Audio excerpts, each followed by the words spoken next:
Silksong can be a challenging game, and if you've played the first Hollow Knight, then you know there are tons of bosses to defeat. So we here at Direct Gaming want to show you how to take on Sister Splinter.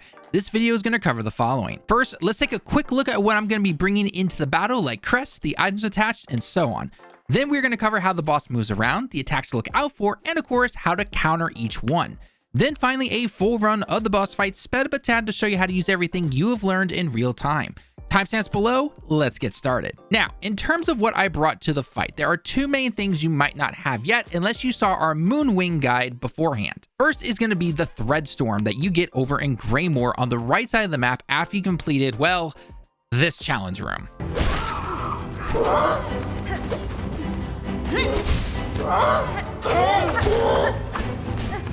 The other is the Reaper's Crest. This helps with getting silk back after healing and changes your attacks just a little bit. This will play similar to how the knight was in the first Hollow Knight. Now, one extra thing I need to talk about is actually your R1 and up item that you can attach.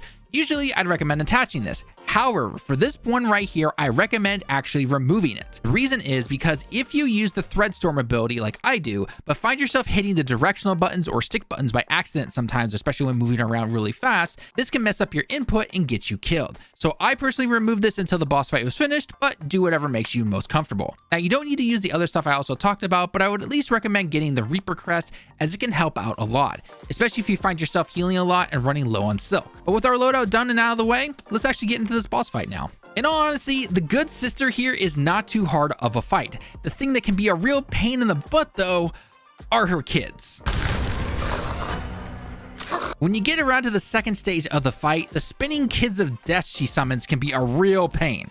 So let's cover some of her moves right now and then get into exactly how you can counter these attacks and then show you exactly why I brought what I did. This boss really only has two attacks you need to look out for. First one is a triple slash attack where one of its claws will glow white before it attacks you from above. The second attack will have the boss summoning either one or two sets of vines that will cause the arena to get smaller. The claw attack is pretty easy to read, but you need to be utilizing your dash to avoid it since the hands are pretty big.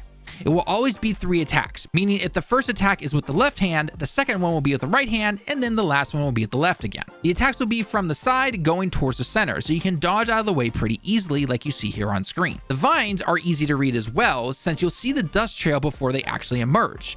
You can hit these 3 times to break them, that way you don't get caught in a small area when the boss's claws come out to attack you. The vines will also get destroyed when you stun the boss, but that's not very reliable here since you're going to need to deal a good amount of damage to the boss first. Once you do enough damage, the boss will fall from the ceiling and be stunned, giving you a chance to get some good hits on her until she returns to the ceiling. When she falls though, move out of the way since you will actually get hurt if she lands on you, and this can really interrupt you if you're in the groove. After the first stun, the boss is going to start summoning her children to help her out. These kids love to do this spinning blade attack that if you actually hit them while they're doing it, they'll kind of bounce around the arena.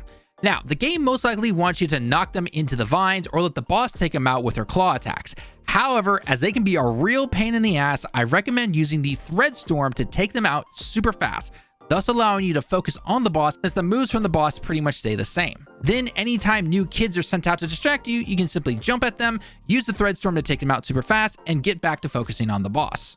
As for the boss itself, the only new attack you really have to deal with is an updated Thorn attack. She will still use the normal one that you saw beforehand, but when you see her roar and then disappear, you're going to see multiple vines appear on the stage.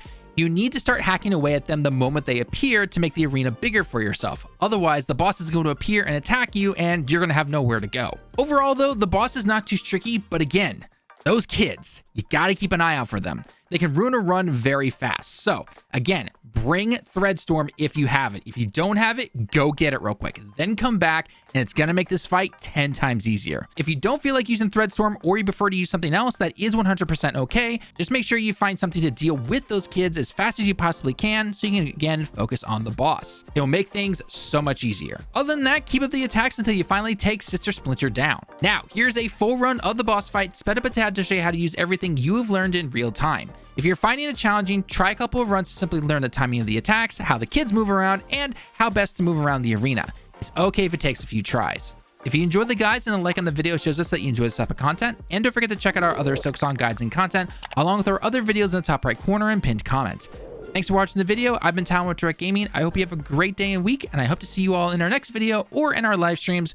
We enjoy getting to chat with everyone on Friday who stops by. Until next time though, Johnny.